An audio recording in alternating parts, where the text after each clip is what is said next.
To be a president who seeks not to divide, but unify. Who doesn't see red states and blue states, only sees the United States. Welcome to another edition of the Federalist Files. As you can see, this Federalist File is not going to be about Federalist paper. We're going to be talking a little bit about politics here. As you can see from that opening video I just gave you, we have the Joe Biden speech of acceptance of the president-elect position declared by the media. So we still are not sure what exactly has happened yet. I want to stay tuned with that. But the premise of this video is going to be why the union Biden's calling for is not going to happen. And this speaks to what the media, as well as the Democrat Party, has been pushing for the last 4 years. So, full disclosure, after listening to a couple of my first videos, I'm sure that the viewers or the listeners have made the assumption that I am on the right side in terms of my political balance, which is true. Necessarily, if you call me a Republican, I don't really feel like I'm aimed towards that either. I'm more right than the Republican Party is, probably, because I believe in founding principles and a lot of the constitutional provisions, and the Republican Party is much more moderate than it was years ago, and it used to be a lot more authoritarian, which would not really line up with the beliefs of somebody that is a conservative the way that I am on that side, right side of the spectrum, and I believe in those core founding principles in the Bill of Rights. So that really would not classify me as a Republican. And Democrat, I'm not even close to a Democrat, because the Democrats have pushed further and further to the left. Years ago they were against abortion. Abortion was something that was considered safe. What was it? Unusual and safe is what Bill Clinton, I believe, characterized it as. And JFK was a pro-life Democrat years ago when he ran and he won the presidency. So I just this is my opinion here that I'm going to interject. But Biden's calling now currently for a union of America. So you have about half the country that voted the other way, opposing Joe Biden. And Joe Biden's base, let's say, about half the country, a little bit more than half the country as it stands now, they obviously chose him. So there's a serious difference between these two parties. The reason why I even got into reading about politics myself is because I turned on ESPN. I was watching First Take, Stephen A. Smith, the day after the election, and I really was not involved at all. I was not educated on anything. I didn't know of any core American values or principles, because they didn't teach them to me when I was in high school at all. I didn't learn anything about the Constitution. I didn't learn anything about our republic or our representative democracy. So I was unaware of everything. And I was aware, obviously, because the night before I was drinking. I was at a bar hanging out. Me and my friend were watching what was going on the screen, and we really couldn't believe what was going on, because the media was pushing as if Donald Trump had no chance in winning the election. And he did. He ended up winning. I think he had 306 electoral votes. I think he needed 270 to win. And so the next day I turn on ESPN, I turn on First Take, and I see Stephen A. berating anyone that voted for Donald Trump, who at that time was about half the country, just like this time. And he was saying it wasn't making America, his slogan was not to make America great again, but it was to make America white again. And at that point, I thought myself, because I didn't know anything about politics, but I thought, so you're telling me half the country was made up of white supremacists at this point, because that's implying that if you're assigning that to the president, then you're assigning the people that voted for him must have approved of that policy. So I started reading myself. I started watching shows. I started getting involved that way. and becoming more well-read on the political topics. And I was always more right-leaning. I didn't even vote for Trump. I didn't vote for Hillary either. I voted for my college professor. Shout out Mr. K. And I voted for our representative, my uncle. Shout out to my Uncle Phil. But I was not aware of really politically what anything was. So then, like I said, I started studying, and then I see for the last 4 years, you got Donald Trump's been called a racist, he's been called a misogynist, whatever the ist or the phobe was, the istophobic, phobophobe, whatever it was, he was called, he was berated, every single thing he did was bad. And then you start to, you're asking yourself the question, is it really this black and white? If you got, almost about half the country voting for this guy, there must be something. So, like I said, I don't know how after the last 4 years, you're somehow expecting some sort of a union of Republicans and Democrats, and also include Libertarians in there. And I'm going to explain why that won't work. Now, years ago, this may have worked, but it just seems like both the parties are so diametrically opposed to each other that it's not possible. And anyone that is a Democrat out there, I appreciate you for listening. If you're a moderate Democrat, I don't know how many of them there really are left at this point. I mean, my parents were both Democrats, and they no longer are, just because of how far the party has gone. And it used to be considered the party of the worker. I mean, like, I come from a family of Democrats. Like, my grandfather was a Democrat. He was a garbage man, It's no longer what it used to be. It's not the party of the worker. In this last election, you can see the party that gets called racist all the time. The Republican Party actually gained in minority votes, black and Hispanic votes. Not that it really is a big deal putting titles on voters. I don't really like doing that because it is kind of a form. I view it as a form of racism in a lot of ways, that you expect one group to all think the same or think a certain way is something that's pretty gross and odious. But you saw all these people, and the votes that were the only place where the Democratic Party gained in terms of demographic are whites. It was rich white liberals in general. That's really where they gained a lot more votes in terms of percentage. So you're looking at now, the Republican Party is looking like the party of middle-class working Americans, because those are the voters that they have. And the Democrat Party is looking opposite of what they used to be. They used to be the working class party. So like I said, I'm going to explain here in this video why it is that these two parties are so diametrically opposed to each other. And let me just take this first and foremost to mention this. Any Democrat that's watching, and you think because the Libertarian Party also is actually more right-leaning, I'd say. Now, in terms of social issues, it is left-leaning, but that's to the establishment, it's left-leaning. To Donald Trump, it's really not left-leaning. A lot of the things that Libertarians push for is gay marriage, a lot of social issues. They're more left on, kind of let you do whatever you want to do, legalization of marijuana.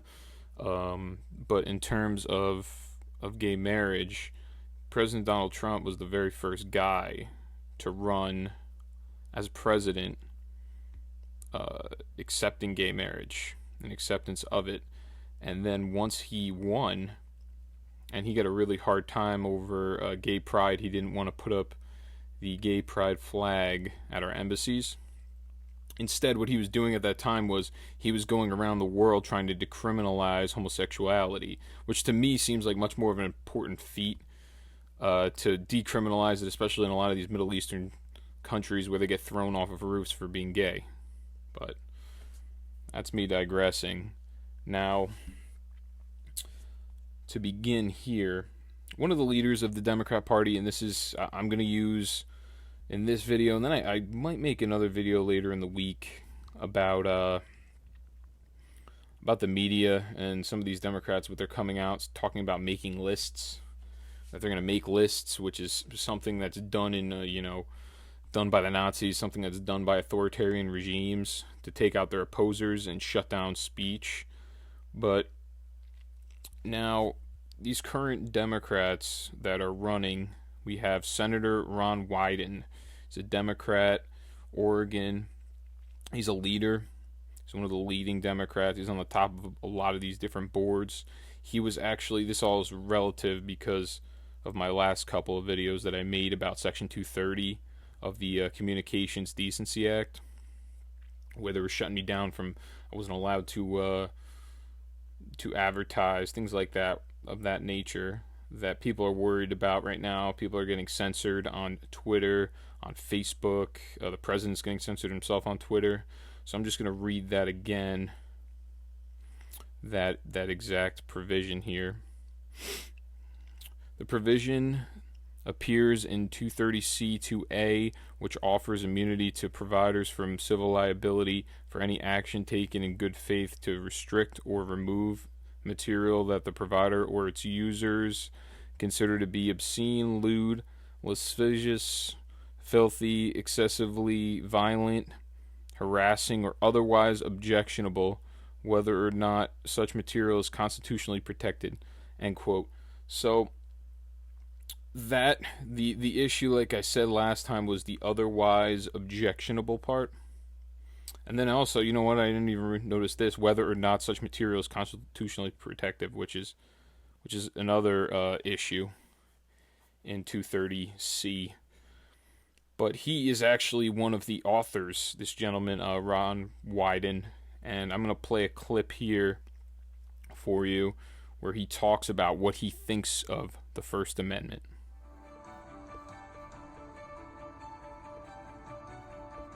People often confuse the First Amendment with Section 230.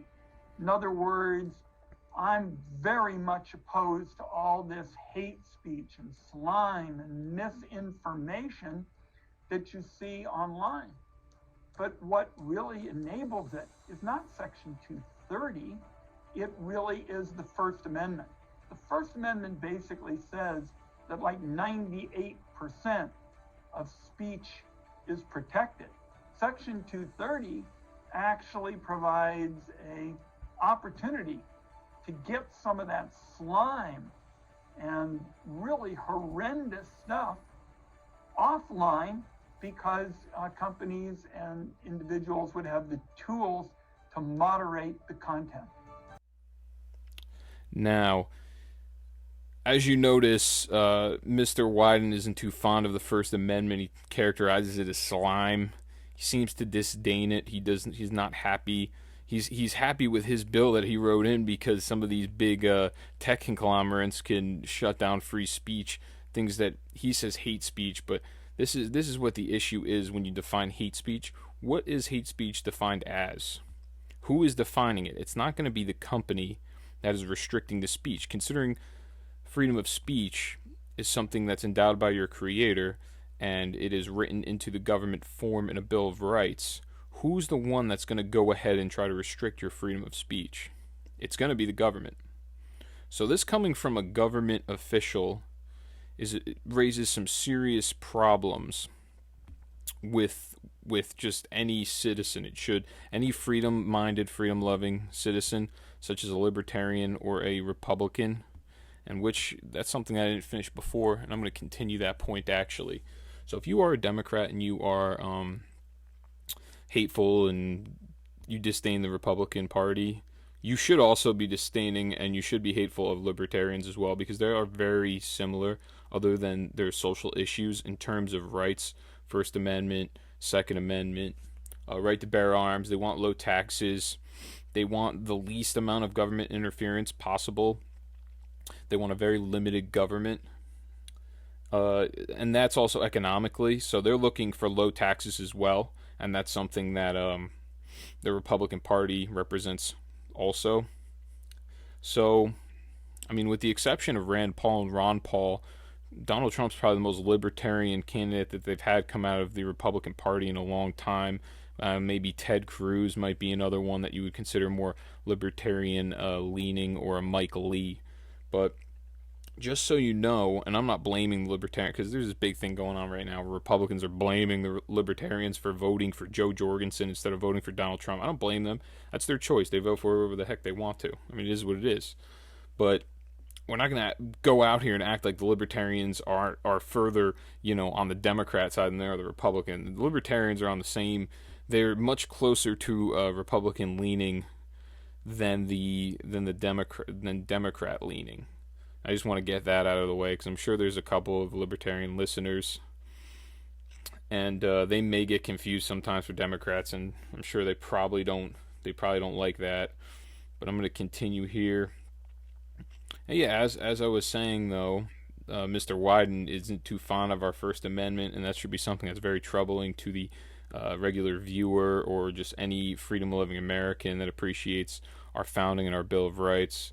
And I have another clip here, and this is a reporter talking about what Mr. Ron Wyden, Oregon Democrat, one of the leaders of the party, talking about capital gains and what he's going to do. He's the leading Democrat on the Senate Finance Committee, is proposing a new tax on the investments of the wealthy. Now, the plan would call for taxing long-term capital gains every year, as opposed to the current capital gains tax, which taxes assets only when they're sold. Now, the plan, known as mark-to-market, would also tax capital gains at the same rate as ordinary income. So the top cap gains rate right now is 23.8%, and the top rate for ordinary income is 37%. Now, details won't be released until later this year. Wyden's office saying the tax would eliminate serious loopholes that allow some to pay a lower rate than wage earners, to delay their taxes indefinitely, and in some cases, to avoid paying tax at all. Now, the loophole he's referring to there is families that have an asset or stock that is passed to their kids or to charities without ever paying a tax on the gains. Now, analyses of similar plans show they can raise over $125 billion a year. So that's why they like it. Okay, so now unrealized capital gains, I'm going to give a quick synopsis here, but unrealized capital gains, essentially what it is if you put $100 into Apple goes up $50, and you make that $50 every year, you're still getting taxed on that even if you don't sell that stock. That's an unrealized gain, that $50. They're going to still tax you on it. That's what Mr. Wyden wants. And that's what he was trying to push before this election. He could not possibly get it through, but do you think that won't be something that's thought of in a Joe Biden presidency? You don't think that'll be a considered factor or a considered piece of legislation from the House of Representatives and the Senate, and even from the presidency? I mean, I got his whole page here of his plan to essentially end the Second Amendment in a lot of ways, and put a lot of restrictions that make it very difficult for law-abiding citizens to own guns and be able to protect themselves and carry out the responsibility to protect their family. But yeah, these unrealized, what people do not, and he also wants to tax these unrealized gain, these capital gains. Once you sell them, he wants to tax them at a income rate. So short-term and long-term capital gains are different. Short-term is anything lower than 13 months. So you're going to be looking at a regular tax for anything that's lower than 13 months. A short-term gain, they tax it like it's income. And that depends on what kind of income bracket you're in. And I'm going to get to income brackets too as well, because I'm going to talk about the Trump tax cuts. But we're talking about taxing somebody when they don't even sell and make the gain. Then what happens when you lose? Do you get that money back? Probably not. Maybe it's a tax deduction the next year, but you're paying the government for something you haven't even claimed yet, you haven't even gotten in your hands. And to begin with, I mean, you're gambling your money essentially, and then they're going to tax you again for it like it's regular income. And they just look at it as a way to generate, I think the reporter said something like $200 billion or into the federal government. It's just a way to generate money. But what they don't realize, and this is always what happens in laissez-faire economics, once you raise taxes, people stop spending. People stop investing because they know that tax rate's higher. So whatever gain they're going to get, they're going to have to pay more and more into that tax rate. They don't even see the value in investing. And that's how you lose money. You think, we're going to assume the spending and the investment is the same at, let's say, 100 trillion, and we're just going to raise it another 15%. So we're going to make, 15 trillion extra dollars. No, you're not. You're not going to make that because no one's going to invest. When you go to raise the tax, no one invests. It always works that way. When you raise any tax, at the end of the day, it hurts. It hurts investors. It hurts the worker. Even if it's a corporate tax, it even hurts the worker because taxes are always passed on to one of two people. It's never the owner of the business. Those taxes are always passed on to the consumer or the worker. And I'm going to get to that. But that's just funny because that's the leader of the Democrat Party, and that's something we're calling for unity right now. And Republicans aren't going to agree with killing investment opportunities, essentially. And in doing that, also, if you're a truck driver, if you're anybody that has a pension or even public pension funds, they might have their money invested in private stocks as well. But if you're a Teamsters guy and you're driving a truck for UPS, or you're driving a truck for ABF, or you're driving for YRC or any of these companies, all your money that goes to those union dues and goes to that pension fund, it's all invested in private stocks and bonds. It's all invested in ETFs and mutual funds. And in doing this, you are killing people's retirements. And as well as 401, if you have a 401k and you invest money through your 401 too, that's another thing. You are killing people's investments. You are killing their retirement. And it really is a shame that people want these kind of policies, and they don't realize. I don't think they understand the consequences of actually wanting these policies, what ends up happening to the American worker. But people that vote for those kind of things, it's a real issue, and they think that what's going to happen is that these rich people are going to really have to pay. And that's not what ends up happening. It never happens.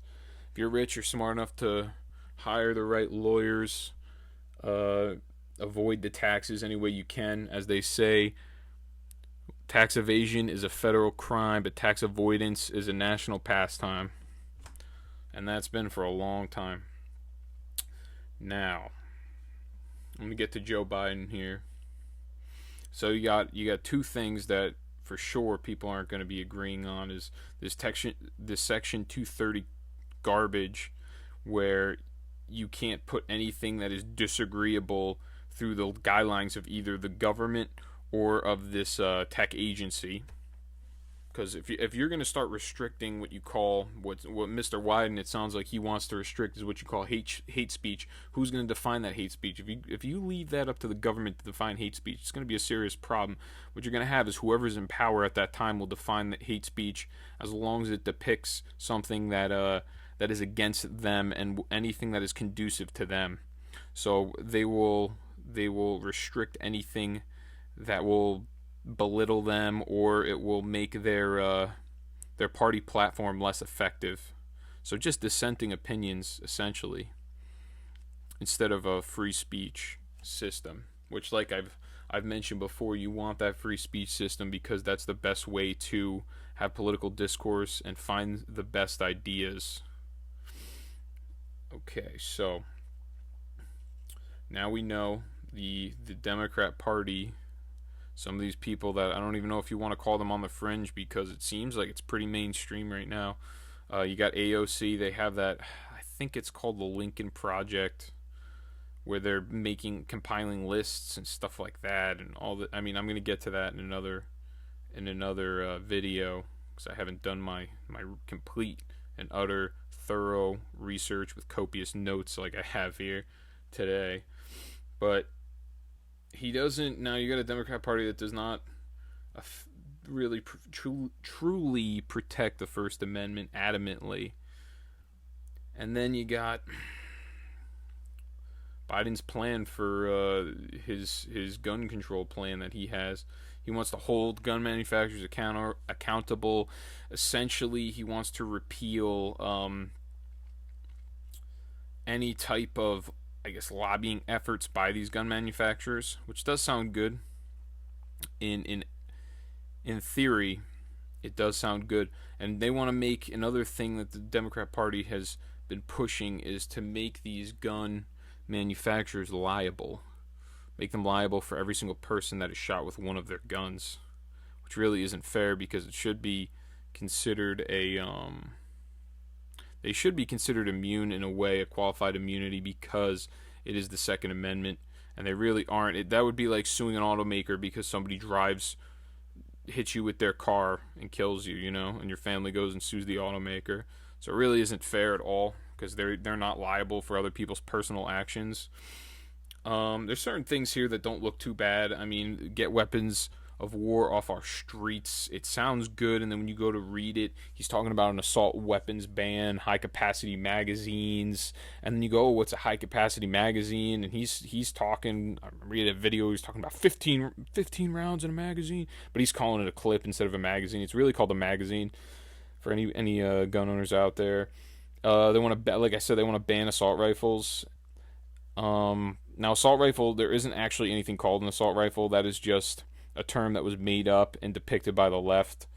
It is essentially any cosmetics on your firearm now turns it into an assault weapon. They had an assault weapons ban in, I think, 1994 under Clinton. They had that for a couple of years. They found that it did not make a difference in deaths from rifles, from what they call those so-called assault weapons. I mean, if you live in New Jersey, you're very familiar with these phrases because they considered a lot of rifles in New Jersey assault weapons, because we still have that ban, but we have it statewide here, where a lot of guns are actually banned by just their name alone. Hey, this certain specific rifle you can't even own, so he wants to buy back assault weapons, which is something that's always troubling, because when you talk about a gun buyback, what you're doing is you're taking my tax dollars to pay me to pretty much take my gun from me. That's really what's happening. Where do you get that money from? The tax dollars. You get it from me. So you're paying me with my own money to take my gun from me. And then you've also seen, and another thing that he wants to do is he wants to register a lot of these rifles under the National Firearms Act. National Firearms Act was made to register rifles that were fully auto, rifles that were older, rifles that were almost military grade in terms of their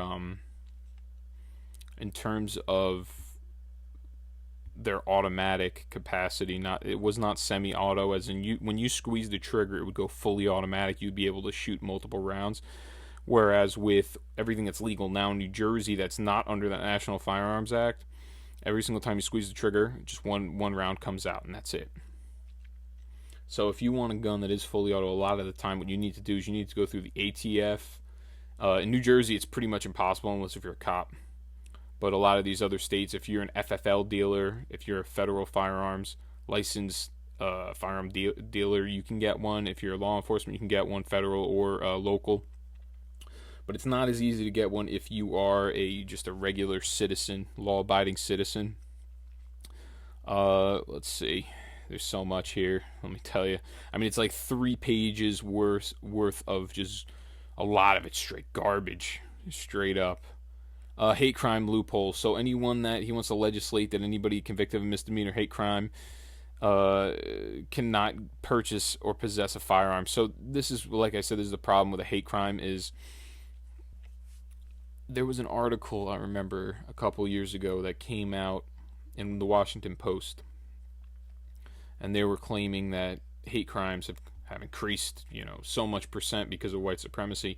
And then when you go with the definition of these hate crimes, they use very, very broad terms. Guy beat up homeless guy. Guy did this to other guy. And there really wasn't any details entailing what made it a hate crime. It was just a white guy hurting a black guy, or some sort of like a Christian hurting like a Jewish guy or something like that.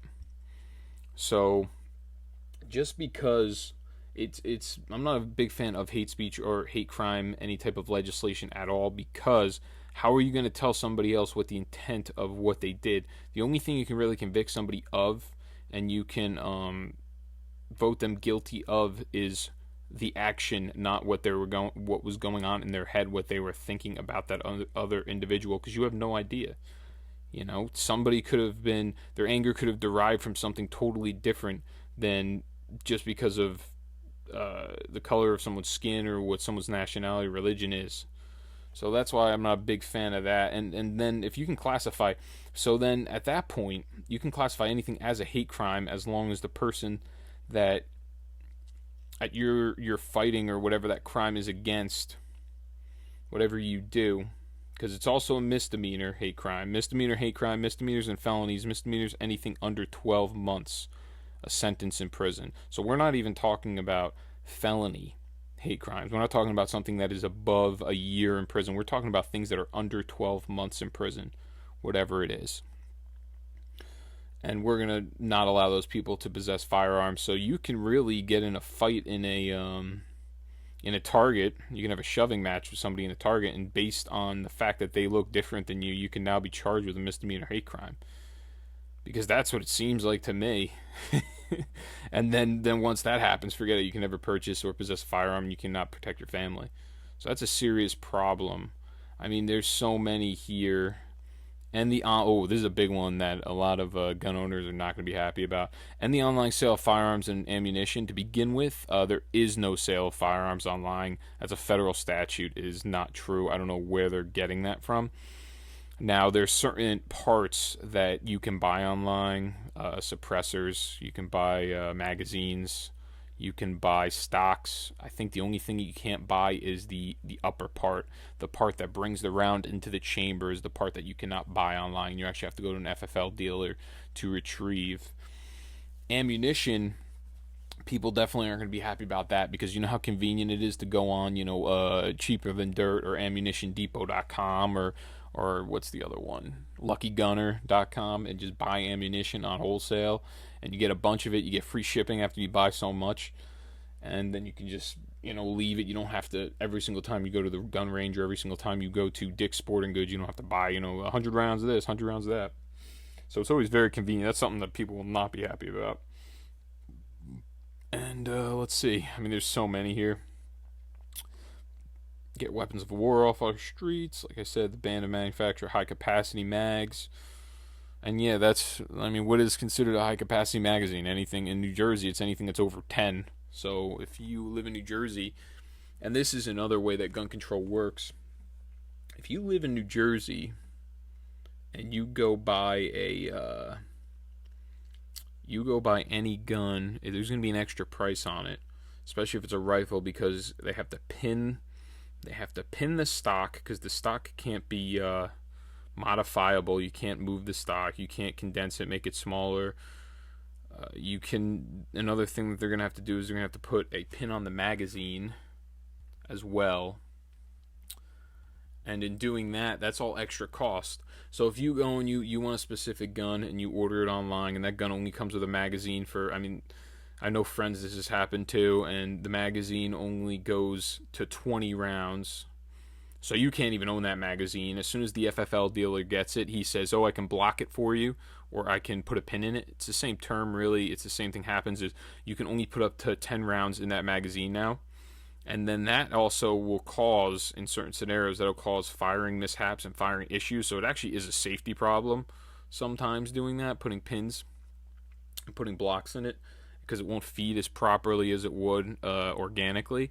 It's the same thing when you order one online aftermarket. Let's say, I need that 10-round magazine, so I'm going to get rid of my 20-round magazines. And then that 10-round magazine is going to come in, and I'll be fine. And then you go to shoot it, and it's not feeding properly. And now your gun's pretty much useless to you. You would never use it in a self-defense scenario now. So, and in doing all of this, having all these rules, it's an extra cost to the user. So this does not affect any illegal firearms on the street, because if you're breaking the law enough to get an illegal firearm, you're not going to care about how big the magazine is. It won't stop you from taking that gun and going and killing somebody with it. And all these gun control measures that they have, a lot of them, I'm not going to say all of them, but a lot of them really just hurt the law-abiding citizen gun owner in a lot of circumstances. It's really just, it's one of the biggest misconceptions in our politics. It's one of the biggest ones, for sure. There's no doubt in my mind. Gun ownership, and there's a lot of it's funny, I had a lot of people contact me about owning firearms, and there's a lot of, you'd be surprised how many Democrats, that people that vote Democrat, are actually pro Second Amendment, and they don't even know that the Democratic Party is not pro Second Amendment. But required background checks for all gun sales.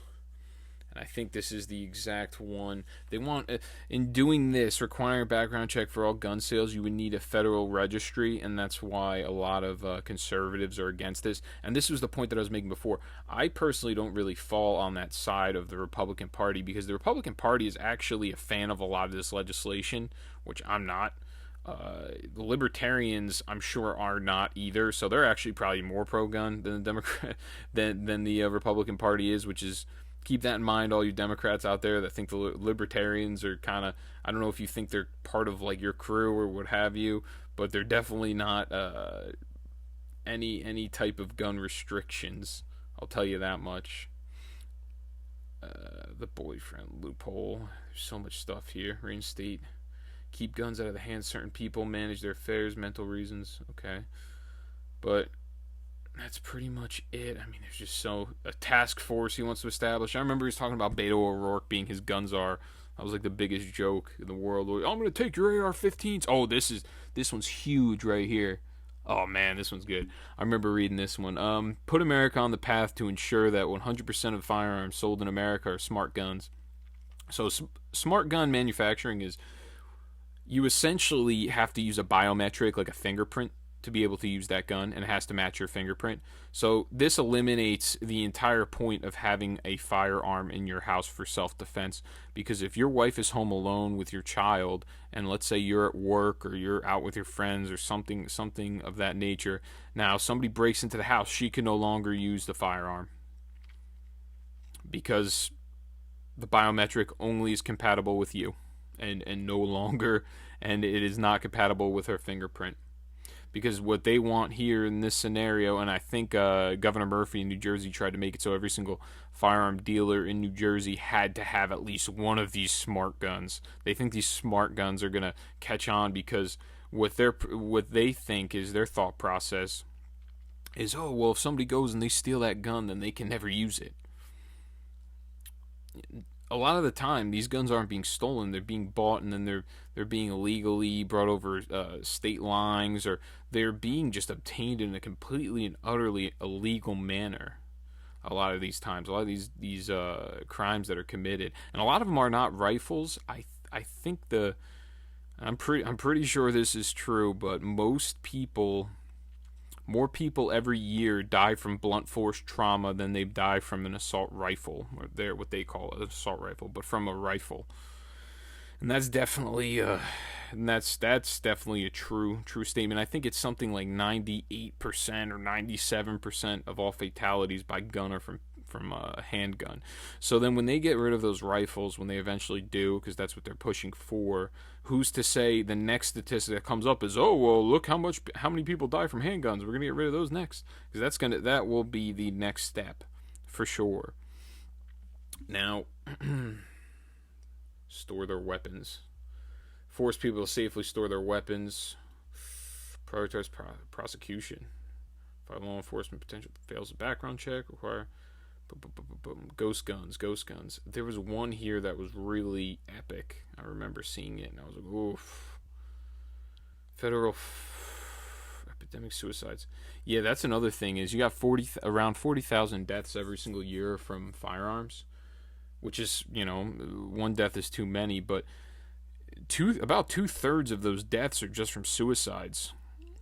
So you can knock that number down to around 13,000 a year actually from homicides, one person killing another, which make it a lot, really mitigate what you thought it was, make it a lot less stressful in terms of firearms. You don't think of them as deadly as you know, with a connotative, a pejorative background to them, like in such a net negative to our society. And that was another thing that there was a CDC study during the Obama administration, because he wanted to study how many times these guns are actually used in a self-defense scenario, and they found from their study that they estimate 500,000 to 3 million defensive uses of a firearm each year happen. So you just alone showing that firearm to somebody that is looking to do you harm will deter them and make them run away. So they found and that was a study that was they tried to suppress that study, because then obviously it is so pro-gun. It's unbelievable. Honestly, it's you got, let's say, 13,000 people are dying by gun homicide, and then you tell me, well, there's been at least 500,000 times, says the CDC, where it saved someone's life. So it's which one do you want to do? Which one are you going to choose? The 500,000 lives, or are you going to choose the 13,000 lives? That's really the question. And if we lived in a perfect society, that's the big saying. If we lived in a perfect society, we'd be able to completely get rid of guns. And that's just not the case. It just can't happen, unfortunately. In some ways, unfortunately, in some ways, you don't want to see innocent people die or get shot, or the kind of stuff that happens in Chicago. But Ben Franklin once said, and I'm paraphrasing here, those willing to give up essential liberties for temporary safety deserve neither safety nor liberty. So there you go. And next here, I can't find what I was looking for. The other one was incentive extreme risk laws. Nah, I can't find it. It was right next to reduce the stockpile. It was right next to the one that I just talked about with the biometric scanning, and now I can't find it. And that was the one that I was gonna talk about, but it's okay. I got what's next? Oh, this is great. So, it's crazy. These are all the things that Biden is looking to do, a lot of them via executive order.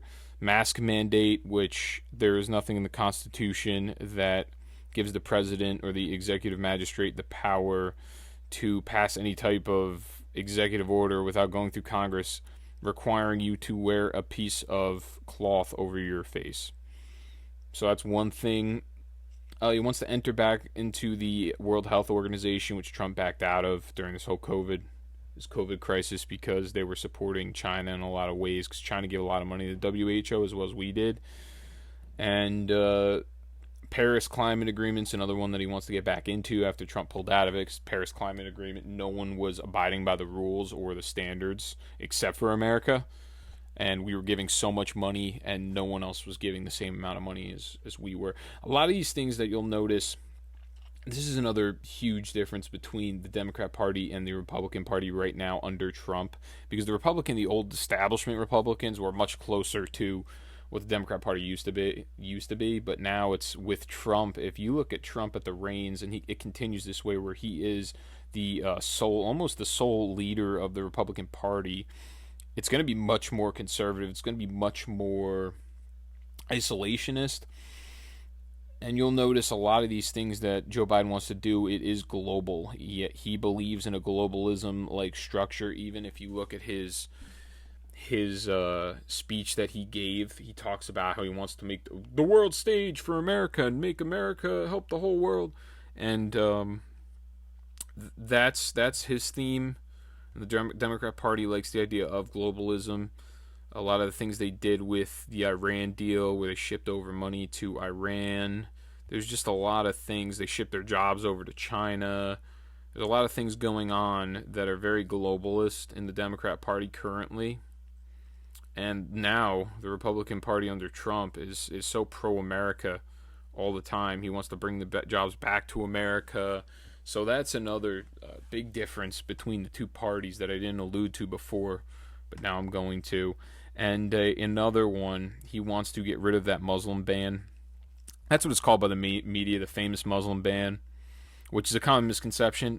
It's about, I don't remember exactly how many. It's not a large percentage of actually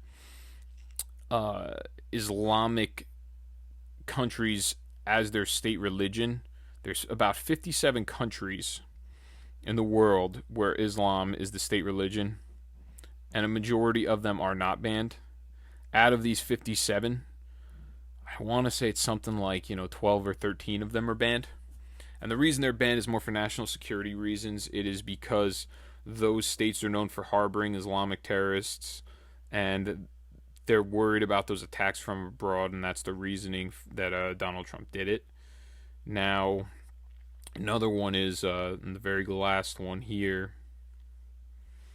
is a deal for the Dreamers, and that's what Biden's pushing for. But years ago, 2018, Trump was trying to pass, and I'm gonna have a Washington Post article, and everything that I've a lot of the stuff that I'm talking about now, I'm gonna have studies up. I'm gonna have the Biden site for sure for gun safety, his gun control site that he has. I'll put that on the descriptions just so you can read it yourself, because I'm not just making it up. He wants a deal for Dreamers, Biden, but this is what the issue is now. When Donald Trump in 2018, and I'm not huge, there's things that I disagree with Trump on, there's certain things I wasn't a huge fan of that he's done, but this is something he tried to get amnesty for those Dreamers and tried to give them citizenship in 2018 when they were voting through the budget. But in return, what he wanted to be able to do, and he would have given 1.8 or 18 million? It was a huge number. It was like an astronomical number, 1.8 million. So he wanted to give 1.8 million Dreamers citizenship, a path to citizenship in America. Great opportunity, and he wanted to, but he wanted money. I think it was 25 billion to be able to build his wall, because they don't want illegal aliens coming into the country. So I thought that, that's a pretty reasonable trade, because this is something that over these last couple years, the Democratic Party has been, every single time they run for a election, they always say, we're going to figure it out at the border, we're going to figure it out, and the Republican Party does the same thing. They've always, let's figure it out, and no one has ever put any legislation forward. There's been executive orders. That's all. You had an executive order from the Obama administration. It's something that really wasn't even under his executive power, because executive orders to begin with are very unconstitutional, and that's just my textual analysis of the Constitution. But he didn't have the power to just make a bunch of people to give them that DACA clearance that he did, and the Supreme Court ruled that he did have that power. And then when Trump tried to repeal that clearance, when he tried to figure something out, they didn't allow him to do that. So he wanted a path to citizenship, and that is something that could have been passed if the House of Representatives allowed him to do it. But they, for their own political reasons, because they are owned by the Democrats at this time, they had a huge majority at that time, they did not allow him to do it. They didn't want him to make these, because guess what? It's all about winning votes. It has nothing to even actually do with these people. If Donald Trump made those people citizens with his pushing and his advancement, because the way that everything's viewed in this country is every single thing that's done, it's always done by one person, the president, somehow, when that's not even the truth. But they did not want him to get that win, because that's a huge victory for the Hispanic community, and people, the Democrat Party, believed they would go and vote for Trump in this election that just happened, if that were to happen. And that's the reason they hold it over. It really is a pathetic sight. They hold it over these people that are illegal aliens here, and their parents brought them here, and it's just a total disaster mess. It's a calamity. It's sad. The whole thing's sad. It's a very emotional position to be in, And what they do is they use that appeal to emotion to get everyone to turn on President Trump or the Republican Party as if it's their fault. And once they come up with, President Trump says, yeah, sure, we can figure that out. We can make these people legal citizens. They turn around and give him the double-barreled middle finger, because they know that if he were to get that amnesty for those people would be more willing to vote for him, and he might actually win some votes from doing that. So instead, what they do is they shut him down, and that's another thing, is they don't want border security, which, you want to know what happens when you don't get border security?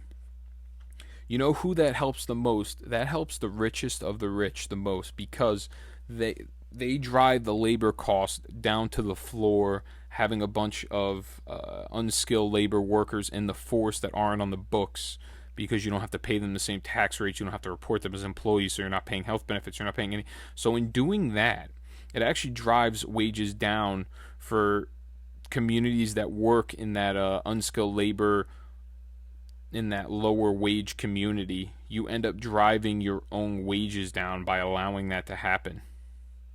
It actually hurts the minority communities the most when they do that, when they keep those borders open and they allow illegal aliens to come into the country. And that's something that, really has not been alluded to, or it's definitely not covered in the media, because then they would lose a lot of, the Democrat Party would definitely face the music there. They would lose a lot of votes if that were to happen to them. So that's really, and I have another thing here that is just kind of like a funny thing. When Julian Castro, when he was in the Democrat primary race and they had the debate, he mentioned that transgender women were he wanted to allow abortions for transgender women, which is not possible because a transgender woman cannot carry a child, which that's just another thing that the Republican Party and the Democrat Party disagree on. A basic biology, I guess. I don't know. But that's my video entailing why the union that Biden is calling for will not happen. I'm going to have a video coming out on Wednesday, so tomorrow. And that one's going to be Federalist number 5. Yeah, Federalist number 5 on YouTube. Around 6:15 I'll be putting that one out. That really entails this one. That's the end here. And I might be putting out another video maybe over the weekend. Or Friday, there's going to be another Federalist. But over the weekend, about all the things that are going on with tweets, about making lists of people that voted for Trump, and we're going to go after them. And then Jake Tapper, what he mentioned about employees and employers using your political record on whether you're going to discriminate in the hiring process or not. So we got a lot of jam-packed stuff going on in the middle of all this chaos and this tumultuous time that we're in right now. And just make sure you like, share, subscribe, comment. Got my email in there if you want to send me an email about any concerns, questions, maybe ideas for another video. That's it. Thank you, and I will see you on Wednesday.